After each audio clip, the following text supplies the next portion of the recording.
think personally, September, anywhere between now and September, would be a great time to announce the Orville to help promote book sales. Yeah, I agree with you 100%. I think this fall time frame, just as it being, I think the absolute earliest they'll be able to get into the studio and start actual work. So I think that would be around the time that we'll see something announced or hear something announced. But yeah, man, let's talk more about the book and Andre, and maybe some folks that are fans of the Orville but not Star Trek fans maybe don't realize is that Andre started off as the science advisor for the last season of Next Gen, and then went to Deep Space Nine, Voyager, Enterprise, got into the writer's room, and got into the producer world. So just he's been in the industry forever. He's got a master's from, I believe it's Washington University in space policy, and a bachelor's degree in aero engineering or astronautical engineering, something super brainy and spacey. The guy knows science fiction very well, and he's a really great writer. I actually have, I don't know anyone else who has, well, I do know one person who has it, but I don't know anyone else besides that one person who has this. I have an advanced copy right in front of me right now of the guide to the Orville that Dark Horse Comics sent to me to go over, to look at it, to love it, and to talk about it, and to share it with all you lovely people on StreamYards and out there on YouTube as well.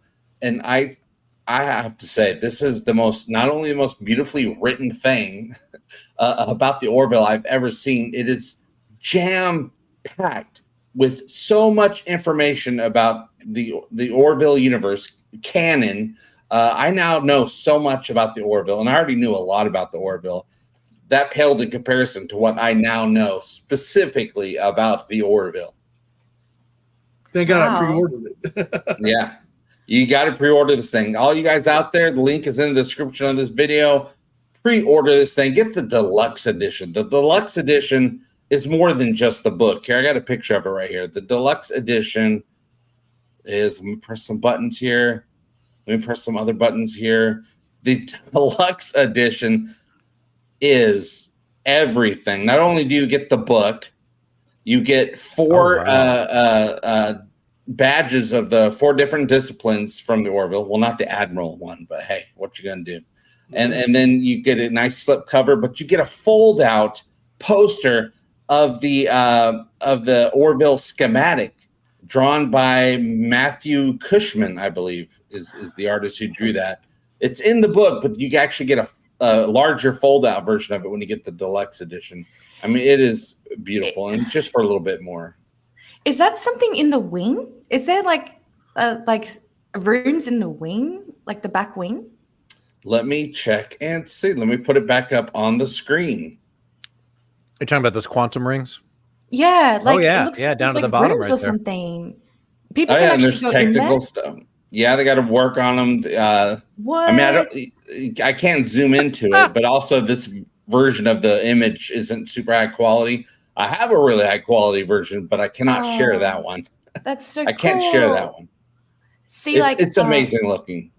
Because I'm designing the ship for the game, and like understanding what goes where in the ship and stuff is so interesting. And there's a lot that we haven't been told about the ship, and for them to bring this out and like go into detail of like what is in the ship is really cool.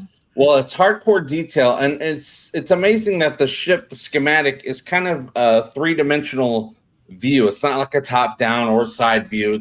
It's kind of turned a little bit, and they're able to make sense of the whole thing. So it has every deck, it has bullet points of what every little section of the ship and every room is and what it's for. Wow. But even that schematic is nothing compared to all the information in this book. I mean, we're talking every piece of technology, every area of the ship. I know when the ship was built. I know when they were studying it. I know the exact date it was commissioned to start going out there and having missions. It goes over all the emergency operation systems. It goes over who everyone on the ship, all the senior officers, all the non-human species in the Orville universe. It just goes into great detail. And every page is jam-packed with beautiful high-res images and drawings as well for like all the all the different devices and equipment that's used on the ship. I need that. It's crazy. JP, did you ever chat? Did you cover the release of The World of the Orville by Jeff Bond when that came out? I believe I did. I mean, I don't think I did a review. I think I did kind of like a conversation like this. I do have a version of it signed by Seth MacFarlane, packed away in a box. I've been wanting to bring it out, but I've been wanting to get something for the wall that can either hang a book safely or stand a book up safely. And then, but I haven't gotten one of those. Yeah, if I remember right, Andre wrote the intro for that, the forward for that. Yeah, and then the rest of the book, I think it was by James Bond. Jeff Bond. I was going to say James Bond. That can't be right. But Jeff Bond. That's right. Yeah, the 007 book, and that book is amazing, but it's nothing compared to all the information in this book. The first, you get welcomed aboard. This book is from the point of view as if you're a new officer being welcomed aboard the Orville ECV 197, and it's everything you need. It's a guide for you to serve aboard the ship, but it has a welcome message from Admiral Halsey. But my favorite thing, and there's a lot of favorite things in this book, my favorite thing is the prologue. The prologue is 10 pages by a historian, a famous historian in the Union. It goes on for 10 pages about the entire history of the Union. Wow. Hundreds of years, and the reason humanity started going towards this route of utopia. It inspired me incredibly. So I take it that this book was written maybe sometime after Captain Mercer took command, because otherwise he would have known things like Mocklins lay eggs or where the fire suppression system is and things like that. It's written afterwards. You're completely caught up.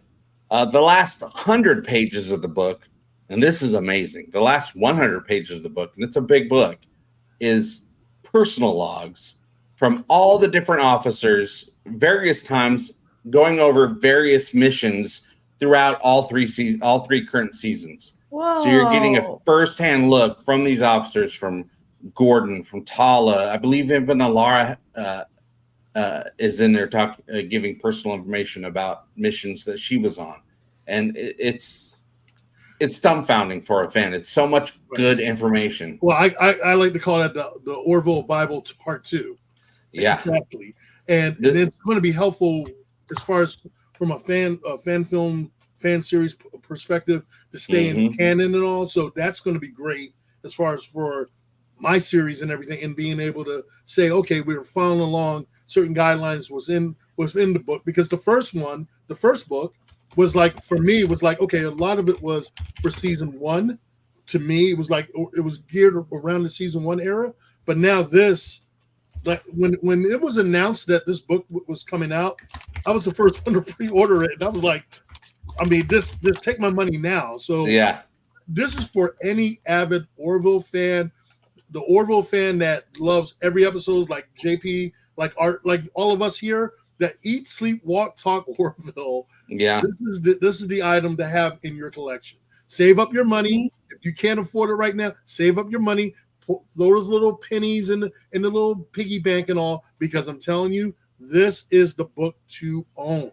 Yeah, you order it now, and wherever you order, well, if you order from Amazon, they won't charge you until they ship it in September. So you can order it now and save up money until September. But I'll tell you, when I was reading the prologue, it was so beautifully done and so informative that because I'm writing the Orville fan film right now, and while I was reading, I was like, oh, look at all this stuff I am not going to have to make up.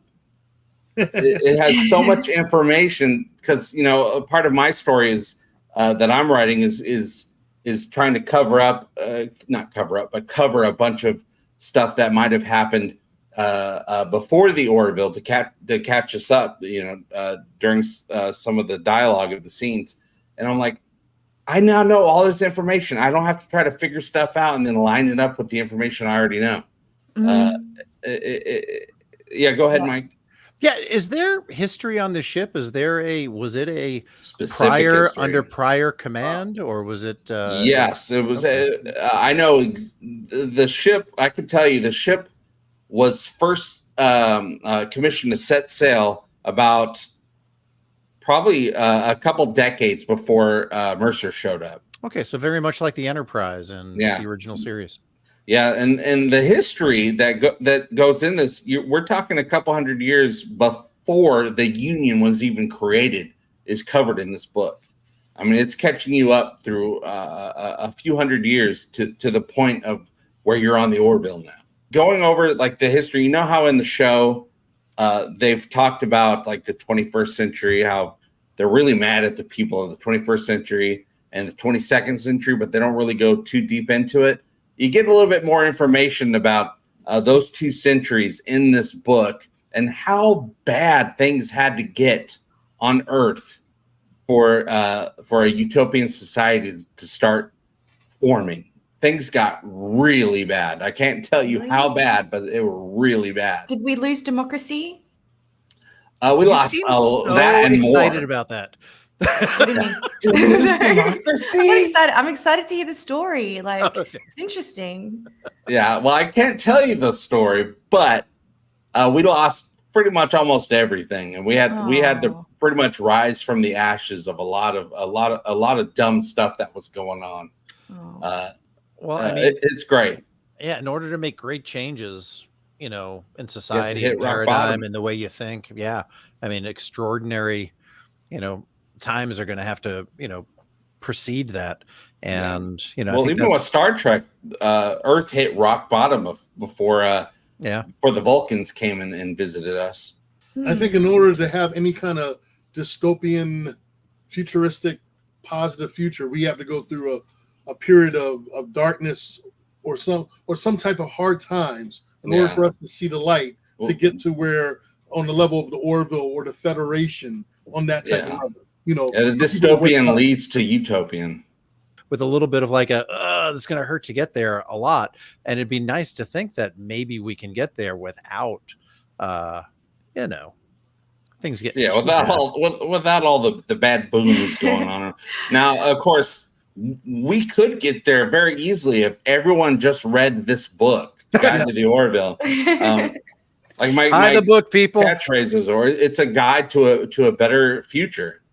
I mean, if you just read it, you realize what we are capable of in a bad way. We can skip over that and just start getting to the good stuff.